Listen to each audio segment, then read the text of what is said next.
साथियों, ये है मोहन रंजन जी, साउथ के स्टार रजनीकांत के दोस्त। और मैंने इनके बारे में कभी कोई ख़ास कभी भी कुछ बोला भी नहीं है, कभी कुछ नहीं बोला है, कभी बोलता भी नहीं है। और इन्होंने कोई 10-15 बार वीडियो बनाया और वो मेरे बारे में जो कुछ भी अपना ओपिनियन रखते हैं, इनकी स्वतंत्रता है, इनको रखनी चाहिए। लेकिन अभी क्या है कि 11 घंटे में 121 आदमी ने आपका ये चीज़ देखा है और मैंने आपका वीडियो पूरा देखा है। तब मैं भी इसमें 22-23 मतलब एक अपना उदय सिंह ने भी देखा और एक मैंने देखा, तो 123 हो गए। तो ऐसा है कि मैं तो बिल्कुल ही कहीं मैं तो यूट्यूबर नहीं हूँ, ठीक है ना। और न मेरा कोई वो है। आपका ये वीडियो देखते टाइम मुझे 3 है जो एडवर्टाइजमेंट मिली कि जिसका आपको पैसा मिलता है। तो भैया आप अपनी कमाई कर रहे हो, करते रहो। दूसरी बात, मैं कपिल को और जनक को बोलूँगा कि इस वीडियो को उठा के अपने चैनल के माध्यम से इस वीडियो को पूरे हिंदुस्तान में वायरल करो। अगर आपकी हिम्मत है तो कपिल और जनक की, और साथ में अगर हो सके तो अपना नलिन को भी, इसको वायरल करो, ठीक है ना। क्योंकि इसका अब आगे कहानी मैं बताने जा रहा हूँ। जय हिंद, जय भारत। साथियों, जय हिंद, जय भारत, वंदे मातरम में आपका साथी वेटरन ओम प्रकाश जैसलमेर से। सबसे पहले भाई कपिल, आप मुझे माफ़ करना, बापू प्रकट आप माफ़ करना, कौशल साहब माफ़ करना, और साथ में जनक आप भी माफ़ करना। और मैं ये वीडियो इसलिए बना रहा हूँ कि कल मैंने एक वीडियो बनाया था जिसमें पंजाब की जो साबका है तरन तारण की, और उनके एलाइंस ने बैठ के अपने एकता की मीटिंग की थी, जिस मीटिंग में एक निर्णय लिया गया था कि भी कपिल को और नलिन तलवार को बाहर रखो, या बाहर कर दिया गया है। उसके ऊपर मैंने वीडियो डाल दिया था और जो उसके अंदर कंटेंट था वही क्लिप मैंने पीछे कर दी थी। मैंने उसमें ना जोड़ा है, ना उसमें तोड़ा है, ना कुछ मरोड़ा है, कुछ नहीं किया है। लेकिन अब उसकी आग पहुंच गई साउथ साइड के अंदर, जो वहाँ एक महाज्ञानी बैठा है, भगवान शिव का वरदान प्राप्त करके, मोहन रंजन। तो अब वो वीडियो बना के बोलता है कि वो जो कुछ भी है, आज से पहले भी उसने 10, 15, 20 बार इसने मेरे बारे में बहुत कुछ बोला, लेकिन मैंने कभी उसको जवाब नहीं दिया। मैं चाहता भी नहीं कि मैं उसको कोई जवाब दूँ।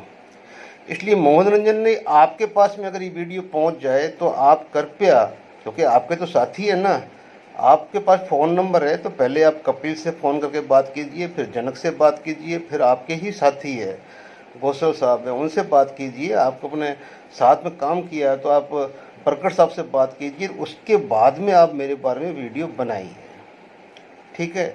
अब मैं पंजाब के उन साथियों से माफ़ी चाहता हूँ कि जिनका साजिशन ही बोलूँगा कि मेरे तक 2 क्लिप पहुंचाई गई थी, क्योंकि वो 2 क्लिप ही मेरे पास आई थी और जिसके अंदर ओनली वो शो करना चाहते थे कि भाई हमने इन दोनों को बाहर कर दिया है। बाहर कर दिया क्योंकि मैं कोऑर्डिनेटर की ड्यूटी करता हूँ और मैं हिंदुस्तान के सभी संगठनों को एक मंच पे लाने की मेरी भी यही चाहत है, ठीक है ना। और मेरी कोई चाहत नहीं है। चलो आया, हमने वीडियो बनाया, हमने यही संदेश दिया कि भाई पंजाब नहीं, बाकी भी जो लोग हैं यहाँ, आवाज़ तो उठती रही है कि भाई इन 2 को बाहर करोगे तो हम आपके साथ आने के लिए तैयार हैं। चलो एनी हाउ जो भी हुआ, लेकिन जो अभी ये 14 मिनट के अंदर जो बकवास किया है मोहन रंजन जी, आपको इसके बारे में ज़ीरो कुछ पता ही नहीं है कि वो मीटिंग क्यों हुई थी। क्योंकि मैं भी वो 2 क्लिप देख के ही हो रहा, लेकिन 2 क्लिप के बाद में जब मुझे पता चला कि इसका पूरा वीडियो सूबेदार मेजर कौशल साहब ने सैनिक जीवन को भेजा, सैनिक जीवन ने 1 घंटा 8 मिनट का वीडियो बनाया। 1 घंटा 8 मिनट का जब मैंने वीडियो सुना तो मेरे भी कानों में कुछ चीज़ें पड़ी, और जब कानों में पड़ी तो मुझे लगा कि इसके अंदर जो उन्होंने सब ने मिल के जो भी प्रवक्ता थे, उन्होंने एक ही बात बोली कि भाई हम सभी एक साथ होके सबका संघर्ष कमेटी के साथ में मिलके चलना चाहते हैं, लेकिन इनके बीच में उनका एक ही इशारा था कि भाई ये जो 2 व्यक्ति ये जो आपके हैं, और इनकी वजह से हम लोग साथ नहीं पा रहे हैं। यहाँ तक कि उन्होंने बिल्कुल ही बोला कि भी ये व्यक्ति एक एक आदमी को साथ में ले जाके बाहर जाके तोड़ देते हैं, जो भी करते हैं, कई इल्ज़ाम लगाए। तो मुख्य मुद्दा यही था उनका, मतलब कि भी हमने पंजाब से एक अच्छी एकता करके और वापस जब ये सरकार बन जाए या कुछ भी हो जाए और हम आगे बढ़ के पंजाब से ही इस आंदोलन का वापस आगाज किया जाए, जो कि एक अच्छी बात है।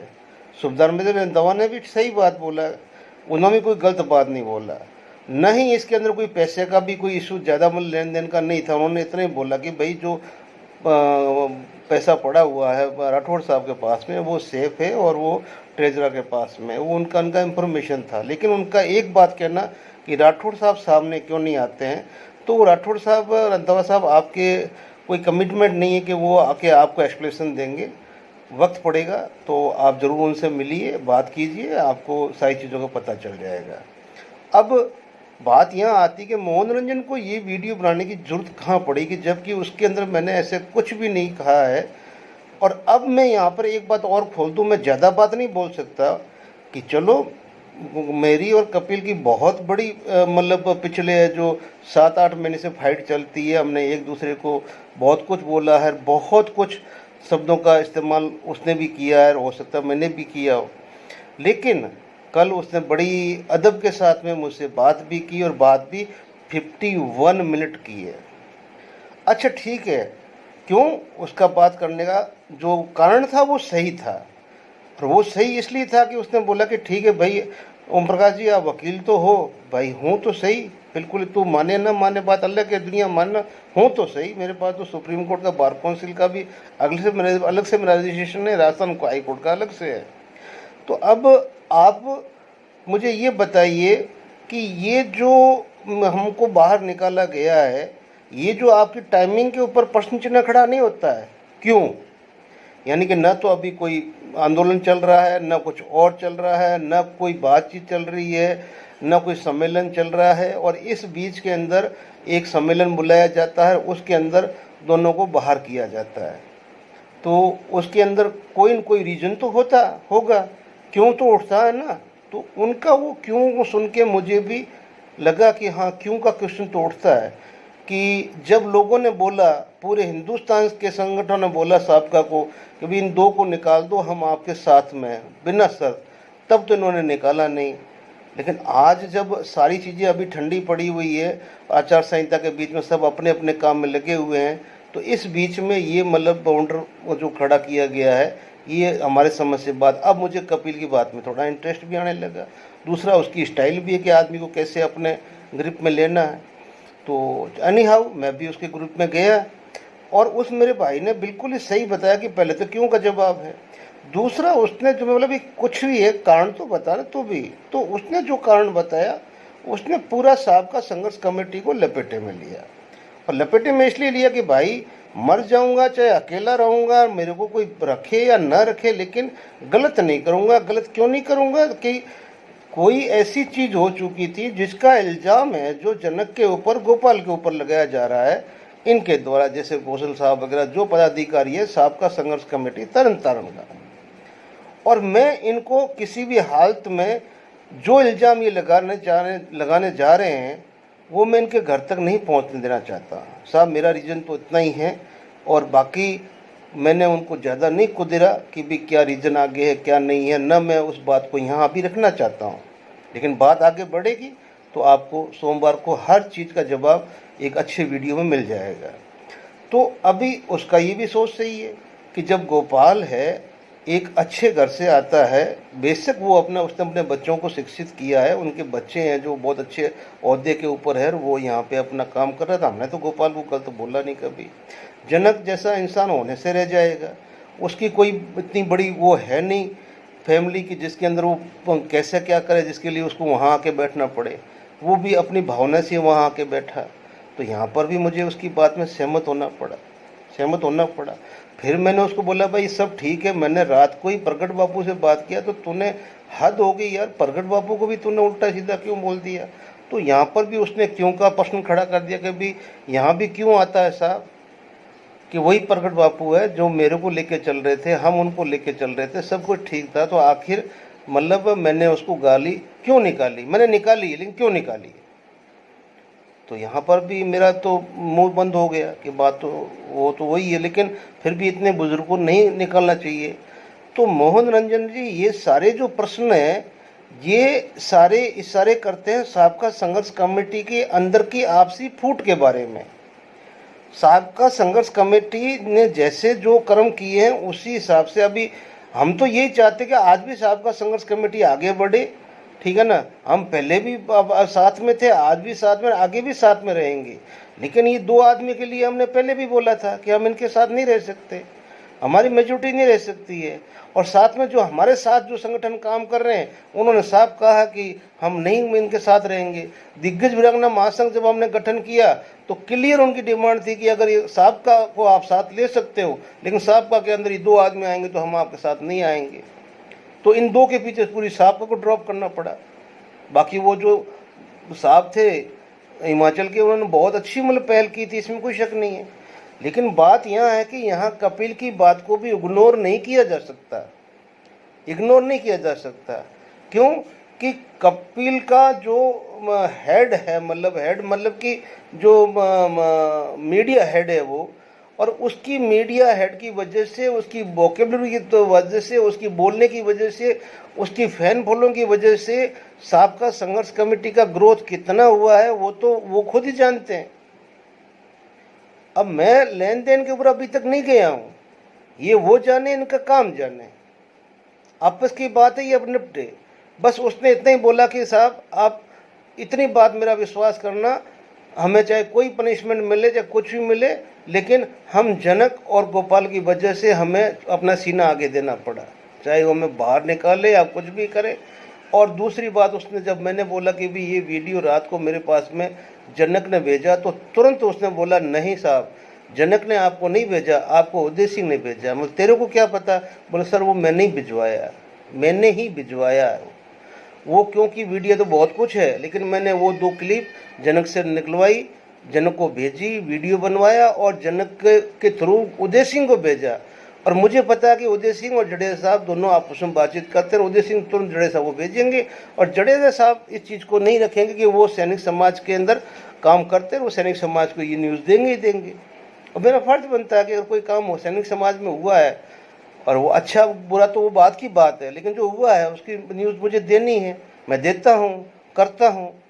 तो भाइयों ऐसी बात है कि इस साहब मोहन रंजन को मैं इतना ही बोलूँगा कि आप अपने खुद के घर को पहले संभालो, उनसे बात करो, सब कुछ करो। मेरा एनालाइज आप कर ही नहीं सकते। मैं मोहन रंजन आपको चैलेंज देता हूँ कि आपने कहाँ से मेरा वेरिफिकेशन किया है, क्या नहीं किया, क्या नहीं किया है। आप मेरा कुछ भी मतलब एनालाइज नहीं कर सकते, ना आप मेरे बारे में वेरिफिकेशन कर सकते हो। ये आपको चैलेंज है। और आप चाहो तो आपका मैं पूरी यात्रा एक दिन बैठ के पूरा वीडियो बना देता हूँ, कितने दिन कहाँ पर रहे हो, कितने दिन क्या किया क्या नहीं किया है, लेकिन आप मेरे बारे में नहीं जानते और ना जान पाओगे, क्योंकि हम छिछोरे नहीं हैं। हम जो बात बोलते हैं, जैसे अभी मैंने वापस क्यों कि कपिल ने मुझे कल थोड़ा हिंट दिया था कि देखो साहब फिर भी जो हो गया, मुझे कोई इसका वो नहीं है, लेकिन आपको मैंने इतना हमारे बीच में होने के बावजूद भी मुझे लगा कि आपने वीडियो बनाया और मैंने आप तक वीडियो पहुंचाया है। मेरा उद्देश्य भी यही था कि साहब आप वीडियो बनाएं। मैं वो जो उन्होंने मेरे को कमेंट किया है वो कमेंट भी मैं पीछे डाल रहा हूँ, इतना ज़रूर डालूँगा इस प्रूफ के लिए कि उसने मेरे को किया है कि जो वो अपने मकसद में कामयाब हो गया। और ये सारे वीडियो बोले मैंने अपने आप ही फैलाए हैं। और अब मोहन रंजन जी आपको अच्छा लगे बुरा लगे, आप अपने कपिल से बात कीजिए, अपने साहब से बात कीजिए, हमें ऐसा कोई मतलब नहीं। न तो राठौड़ साहब का नाम लेना है, न किसी का और लेना। मैंने पहले ही बोल दिया, राठौड़ साहब को आपने ले जाके अच्छा किया। अच्छा होने से क्या हुआ कि राठौड़ साहब ने जिस तरह से आप लोगों का ऑपरेशन किया है, आप लोग मरते दम तक भूल नहीं पाओगे। और मेरे पास में अब लास्ट में यही वर्ड है कि वो ऑपरेशन को आप नहीं भूल पाओगे, ठीक है ना। और राठौड़ साहब कोई गलत आदमी नहीं है, और किसी को लगता है तो वो अपने घर बैठा हुआ है। अब मत करो उसके फॉलो, मत चलो उसके साथ में। कौन सा वो बाजू पकड़ के आपको लेके चल रहा है? किसी को नहीं चल रहा है। दिग्गज वीरांगना महासंघ बनाना था, एक आवश्यकता थी, उन्होंने बना दिया, आगे सब कुछ कर दिया। चीफ कोऑर्डिनेटर बना दिया दिग्गज वीरांगना महासंघ का, और साथ में जो भी है उनका मेंबर बना दिए। अब वो आगे काम करेंगे तो वो संगठन चल जाएगा, नया नहीं काम करेंगे तो वो तो अपना एफईए का अध्यक्ष है, वो अपने एफईए को मजबूत करेगा। उनका ये काम तो अब नहीं रह गया कि भी वो दिग्गज वीरांगना महासंघ के पीछे पड़ा रहेगा। नहीं, उस चीज़ के लिए हम भी सहमत नहीं है कि आप जिसके अध्यक्ष हो अपने ग्रुप को संभालिए, आप अपने खुद के संगठन को संभालिए, जो लोग आप पे विश्वास करके आपके साथ आए हुए हैं। आपने वो बना दिया है, अब आगे उनका काम है कि वो हमारे को कॉन्फिडेंस में लेके, जो जितने भी हम दिग्गज वीरांगना महासंघ में गए हैं, हमें कॉन्फिडेंस में लेके आगे अच्छा काम करेंगे तो वो चल जाएगा, नहीं चलेगा तो ड्रॉप हो जाएगा, उसमें कौन सी बड़ी बात है। लेकिन अभी भी मैं बोल रहा हूँ कि ये जो टांग खिंचाई है ना, ये टांग खिंचाई अभी भी हमारे को कहीं का नहीं छोड़ेगी, ये अभी भी है। और भूल जाओ, मैं बाकी सारी सैनिकों को बोल रहा हूँ, भाइयों, वक्त से पहले किस्मत से ज़्यादा न किसी को मिला न मिलेगा। मेरे इस मंत्र को याद रखना, वक्त से पहले किस्मत से ज़्यादा न किसी को मिला है न मिलेगा। आप धैर्य रखिए, हर चीज़ आपके मुकद्दर में लिखी हुई आपको मिलेगी, और जो आपके मुकद्दर में नहीं लिखी हुई वो आपके घर में आके भी वापस चली जाएगी। हजारों आदमियों का पैसा आके भी वापस कट गया है, ठीक है ना। इसलिए आप इस बात पे ध्यान दो, और बाकी मोहन रंजन जी आप अपने घर में बात करो और आपको सब कुछ पता चल जाएगा। जय हिंद, जय भारत। जी साथियों, ये देखिए मेरे वीडियो के से पहले भी 1051 के ऊपर भी उनका साइलेंट कॉल आ चुका, जब मेरा फ़ोन डू नॉट डिस्टर्ब के ऊपर था, मैं कोई काम कर रहा था। उसके बाद में इनका 1055 में मैसेज भी आता है, और वो ये भी बोलते हैं कि समय लगे तो बात करना। मैं बाद में उसके बाद में मैं 11-12 पे उनको कॉल करता हूँ, ठीक है ना। 2 बार नो आंसर आता है, और उसके बाद में 11-15 पे उनका खुद का कॉल आ जाता है। तो 51 मिनट हमारे बीच बात में होती है, जिसमें वो अपने पक्ष रखते हैं, और उन्होंने भी जो अपना पक्ष रखा है, भले ही हम कितने ही लड़ें, उस पक्ष के अंदर जो 2-3 बातें हैं वो प्रश्न चिन्ह खड़ा करती है साबका संघर्ष कमेटी के ऊपर, ठीक है ना, उनके ऊपर करती है। तो इसलिए मैं ये प्रूफ भी साथ में दे रहा हूँ। मोहन रंजन जी अपने घर को संभालो। जय हिंद, जय भारत।